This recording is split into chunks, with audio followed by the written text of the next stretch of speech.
ito na yung forward reverse natin guys, na ang isang coil niya ay 220 volts sa forward, tapos 120 volts naman sa reverse.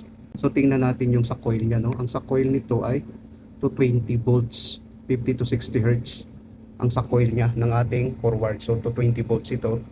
Tapos ito naman sa reverse, itong reverse natin ay, kung makikita natin, ay 120 volts lang, no? Ang kanyang coil, 50 to 60 hertz din.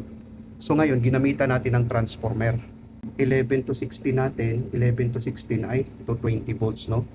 11 to 16 ay 220 volts.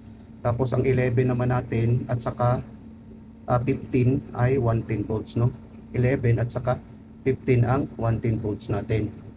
Bali, ito na yung diagram natin guys. Ito yung sa transformer natin, no? Mayroon tayong 220 volts, circuit breaker natin ito. Primary natin, 220 volts. Ang secondary natin guys, mayroong 220 volts at saka 110. Yung nakita natin kanina. So, ito naman yung diagram niya, no? Kumbaga, ang 0 volts nakalagay dito sa ating push button. Itong push button na ito, itong tatlo. Tapos sa overload din.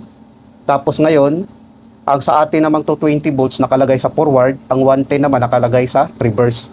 Bali, ang contactor natin ginamit dito ay iba. 220 volts ang forward, ang coil niya, 120 volts naman ang reverse. Gaya nung nakita natin kanina. So ngayon, itry natin na ating patakbuhin. I-on natin to, on din natin to. Try natin. Ayan, gumana sa forward. Mayroon din siyang interlocking. Hindi siya papasok pag pindutin natin to dahil mag-open ito guys. Pag i-off natin, mag-close ito ulit. Ngayon, pag i-reverse naman, magre-reverse din ang motor natin.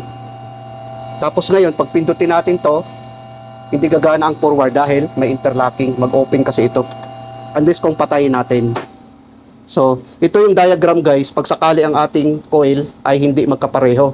Ito kasi 220 volts ang coil niya. Tapos dito naman 120 volts.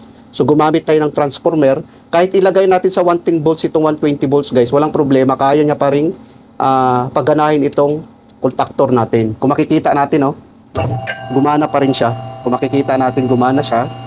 Pag i-off natin, mamamatay. So, yun lang guys ang ma-share ko para may idea din yung iba.